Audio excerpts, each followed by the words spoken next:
Vandeham Sri Guru Sri Juta Padakamalam Sri Gurum Vaishnava Vanshan.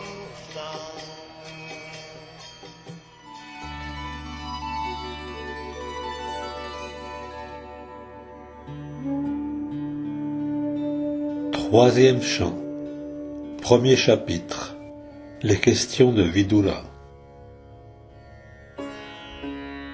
Shukadeva Goswami dit: après avoir renoncé à son foyer prospère et s'être retiré dans la forêt, Vidura, le prince et grand Bhakta, soumit cette question à sa grâce Maitreya Rishi. Que peut-on dire encore de la maison des Pandavas? Shri Krishna, le Seigneur et Maître de tout ce qui existe, s'y faisait votre ministre. Il pénétrait dans votre demeure, comme s'il s'agissait de la sienne. Mais n'accordez aucune attention à celle de Duryodhana. Le roi demanda à Shukadeva Goswami: où et quand l'entretien du saint Vidura avec sa grâce Maitreya Muni s'est-il déroulé? Puisses-tu, ô mon maître, nous éclairer sur ces choses? Le saint Vidura était un grand et pur dévot du Seigneur, et les questions qu'il posa à sa grâce Rishi Maitreya devaient donc être pleines d'intérêt, des plus élevés et approuvées dans les milieux érudits. Shri Suta Goswami dit: l'illustre sage Shukadeva Goswami possédait une vaste expérience et se trouvait satisfait du roi. Ainsi interrogé par ce dernier, il lui répondit: veuille prêter une oreille attentive à ses propos. Shri Shukadeva Goswami dit: le roi Dhritarashtra, rendu aveugle par l'influence de désirs impies, l'incitant à soutenir ses fils malhonnêtes, incendia la maison de lac où se trouvaient ses neveux orphelins les Pandavas, dans l'intention de les faire périr.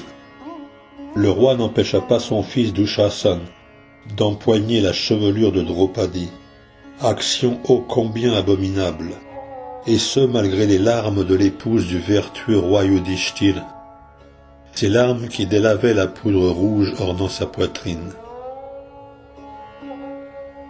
Yudhishthira, qui était né sans ennemi, avait connu au jeu une défaite injuste, et de par son vœu d'intégrité dut gagner la forêt. Mais lorsque le temps venu, il pria qu'on lui rende la part du royaume qui lui était dévolu, Dhritarashtra, égaré par l'illusion, la lui refusa. Arjuna envoya Shri Krishna à l'assemblée des Kurus pour y tenir le rôle de maître spirituel du monde entier. Et bien que pour certains comme Bhishma, ces paroles fussent un pur nectar, il n'en fut pas de même pour d'autres, totalement dénués de la plus infime trace d'actes vertueux. Quant au roi, il n'accorda guère d'importance aux propos de Shri Krishna. Invité par son frère aîné, Dhritarashtra, qui désirait le consulter, Vidura vint en sa demeure et lui prodigua des conseils tout à fait indiqués. Vidura était réputé pour ses bons conseils, lesquels recevaient l'approbation des habiles ministres de l'État. Vidura dit: tu dois maintenant rendre à Yudhishthira la part qui lui revient de droit, lui qui n'a pas d'ennemis et qui a su se montrer tolérant face aux souffrances indescriptibles suscitées par tes offenses. Il vit aujourd'hui dans l'attente avec ses jeunes frères, parmi lesquels le vindicatif Bhima, dont la lourde respiration rappelle le sifflement d'un serpent. Et certes, tu le crains. Shri Krishna, la personne suprême, a accepté les fils de Pritha comme ses proches, et tous les rois du monde sont avec lui. Il vit en sa demeure avec tous les membres de sa dynastie, les rois et les princes yadus, lesquels ont vaincu d'innombrables monarques. De tous, il est le Seigneur. Tu veilles aux besoins de la personnification même de l'offense, Duryodhana, en qui tu vois un fils infaillible. Mais il envie Krishna, et parce que tu soutiens cet abhakta, te voilà dénué de toute qualité. Débarrasse-toi de cette mauvaise fortune dès que possible, et soulage ainsi la famille tout entière. Alors qu'il parle en ces termes, Vidura, dont le noble caractère est estimé par des hommes respectables, se voit insulté par un Duryodhana enflé de colère, aux lèvres frémissantes. Auprès de Duryodhana se tiennent Karna, ses frères cadets, et Shakuni, son oncle maternel. Qui a demandé à ce bâtard, à ce fils de concubine, de venir en ces lieux? Il est si pernicieux qu'il espionne pour le compte de l'ennemi, ceux-là même qui l'ont élevé. Chassez-le du palais sans plus tarder et ne lui laissez que son souffle. Les oreilles transpercées par les flèches acérées de ces paroles, Vidura, peiné au plus profond de son cœur, pose son arc contre le portail et quitte le palais de son frère. Il n'éprouve aucun regret, car il tient pour suprême les œuvres de l'énergie externe. Grâce à sa piété, Vidura avait pu jouir des privilèges accordés aux vertueux Kauravas. Après avoir quitté Hastinapura, il cherche refuge en de nombreux pèlerinages, lesquels représentent les pieds pareils au lotus du Seigneur. Animé du désir d'atteindre un haut niveau de vie spirituelle, il se rend au lieu saint, où l'on trouve 1000 et 1000 formes transcendantes du Seigneur.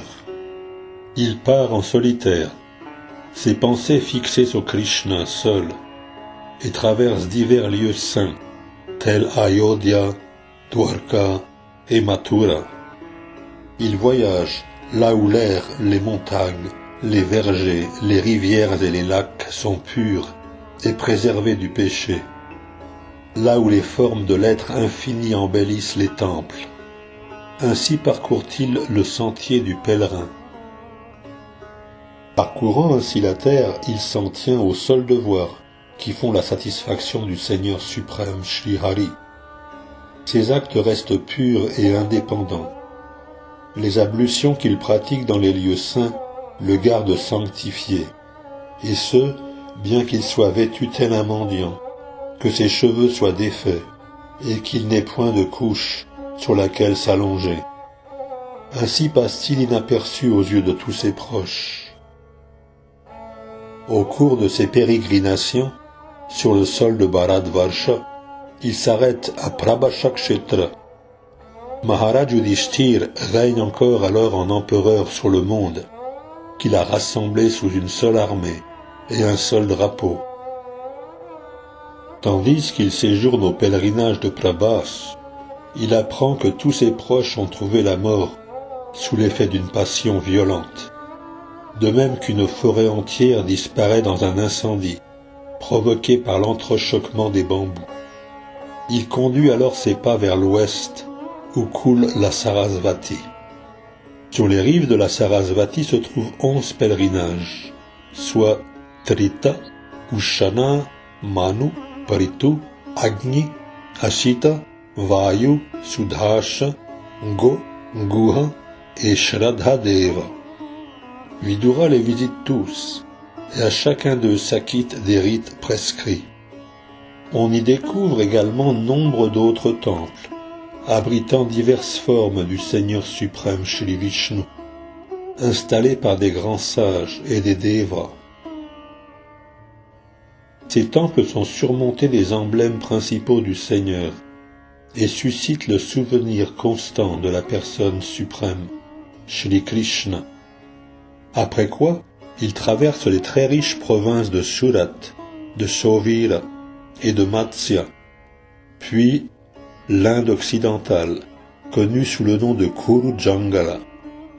Enfin, il parvient aux rives de la Yamuna, où il rencontre Uddhava, l'illustre dévot de Shri Krishna. Là, mu par une intense affection et par de profonds sentiments, Vidura étreint Uddhava, lui qui fut un compagnon constant de Shri Krishna et un illustre disciple de Brihaspati. Vidura s'enquiert alors de la famille de Shri Krishna le Seigneur suprême. Veuille me donner des nouvelles de la maison de Shurasen, où se trouvent les seigneurs originels, eux qui sont descendus en ce monde à la requête de Brahma, et qui ont accru la prospérité universelle en élevant tous les êtres. Parle-moi de Vasudev, notre beau-frère, le meilleur ami des Kurus, lui si magnificent. Il est comme un père pour ses sœurs, et sait toujours satisfaire ses épouses. Ô Uddhava, veuille me dire comment se porte Pradyumna, le général de l'armée Yadu, lui qui fut Cupidon dans sa vie précédente, et qui naquit de l'union de Shri Krishna et de Rukmini, laquelle avait su s'attirer les grâces des Brahmanas. Mon ami, dis-moi comment va Ugrasena, roi des Shadvatas, des Vrishni, des Bhoja et des Dashara, car il s'en est allé loin de son royaume et avait abandonné tout espoir de reprendre son trône royal, quand Krishna l'intronisa à nouveau. Ô paisible ami, Shamba se porte-t-il bien, lui qui possède tous les traits caractéristiques d'un fils de la personne suprême? Lors d'une existence précédente, il naquit du sein de l'épouse de Shiva, et porta le nom de Kartikeya, et le voilà maintenant mis au monde par Jambavati, la plus fortunée d'entre les épouses de Shri Krishna. Ô Uddhava, as-tu des nouvelles de Yudhana, lui qui a été initié aux subtilités de l'art militaire par Arjuna, et qui a rejoint la destination spirituelle, si difficile à atteindre même pour les grands renonçants? As-tu des nouvelles de Akrura, le fils de Jvafalka, cette âme sans tache et soumise au Seigneur suprême? Un jour il perdit même son équilibre mental sous l'effet de l'extase, né de l'amour spirituel, et tomba dans la poussière d'un chemin marqué par l'empreinte des pieds de Shri Krishna. De même que les Védas contiennent en eux-mêmes le but des sacrifices, la fille du roi Devaka Bhoja conçut en son sein la personne suprême, comme l'avait fait la mère des Devas. Que me diras-tu à son sujet? Puis-je encore savoir comment va Aniruddha, lui qui comble tous les désirs des purs bhaktas, et contient depuis les temps les plus reculés, pour l'origine du Rig Veda, le créateur du mental, et la 4e émanation plénière de Vishnu. Ô toi si sobre, est-ce que Ridika, Charudeshna, le fils de Satyabhama, Gada et tous ceux qui acceptent Shri Krishna comme l'âme de leur existence et suivent donc sa voie sans le moindre écart, vivent-ils tous dans le bonheur? Puis-je également savoir si Maharaj Yudhishthira gouverne désormais le royaume selon les principes de la religion, animé par le respect de la voie spirituelle? Jadis Duryodhana brûlait d'envie en voyant Yudhishthira protégé par les bras de Krishna et d'Arjuna, comme il s'agissait de ses propres bras. Peux-tu me dire si l'invincible Bhima, comparable à un cobra, a donné libre cours à sa profonde colère contre les pécheurs? Même le champ de bataille ne pouvait tolérer le jeu merveilleux de sa masse lorsqu'il foulait le sol.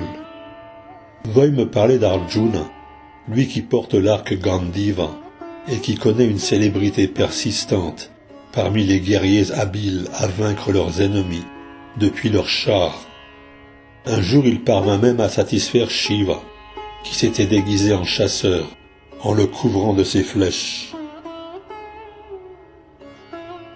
Les jumeaux vont-ils bien, protégés par leurs frères? En effet, de même que la paupière protège toujours l'œil, ils reçoivent la protection des fils de Pritha, et ces derniers ont réussi à reprendre des mains de leur ennemi Duryodhana le royaume qui leur revenait de droit. Tout comme Garuda avait arraché le nectar des lèvres d'Indra, le porteur de la foudre. Ô maître, Pritha vit-elle encore, elle qui a poursuivi son existence pour le seul bien de ses fils, privés de père? Car sinon il lui aurait été impossible de vivre sans le roi Pandu, le plus grand des généraux, qui avait conquis à lui seul les 4 directions, en s'aidant simplement d'un 2e arc. Ô cœur noble, je ne peux que pleurer sur Dhritarashtra, qui s'est rebellé contre son frère après sa mort. Par lui encore, et bien qu'il eût en moi un sincère bienfaiteur, j'ai été jeté hors de ma propre maison. Ainsi a-t-il suivi la ligne de conduite adoptée par ses fils. Tout ceci ne m'étonne guère, moi qui ai parcouru la terre sans être reconnu de quiconque. Les activités du Seigneur suprême, comparables à celles des mortels, peuvent troubler certains. Mais quant à moi qui ai reçu sa grâce, je connais sa grandeur et suis heureux à tous égards. Bien qu'il soit le Seigneur en personne et qu'il aspire toujours à soulager les malheureux de leurs souffrances, Krishna s'est abstenu d'anéantir les Kurus. Et pourtant il s'était rendu coupable d'innombrables péchés. Et lui-même avait vu tant d'autres rois accabler la terre sans relâche par leurs puissants mouvements de troupes, emportés par les trois facteurs stimulants de l'orgueil. L'avènement du Seigneur survient pour que soient anéantis les rebelles. Ses actes sont de nature spirituelle et absolue, et s'offrent à l'entendement de tous les êtres. Sinon pourquoi descendrait-il sur terre, lui qui transcende toute influence matérielle? Ô mon ami, veuille donc chanter les gloires du Seigneur, lui qui est loué dans tous les saints pèlerinages, lui le non-né, qui apparaît pourtant en ce monde, dans sa miséricorde infinie, pour bénir tous les dirigeants de l'univers qui lui sont soumis. Ainsi pour leur bien il parut dans la famille des Yadu, ces parfaits dévots. Ainsi s'achève le premier chapitre du 3e chant du Srimad Bhagavatam, intitulé « Les questions de Vidura ». Hare Krishna, Krishna Krishna, Hare Hare, Hare Rama, Hare Rama,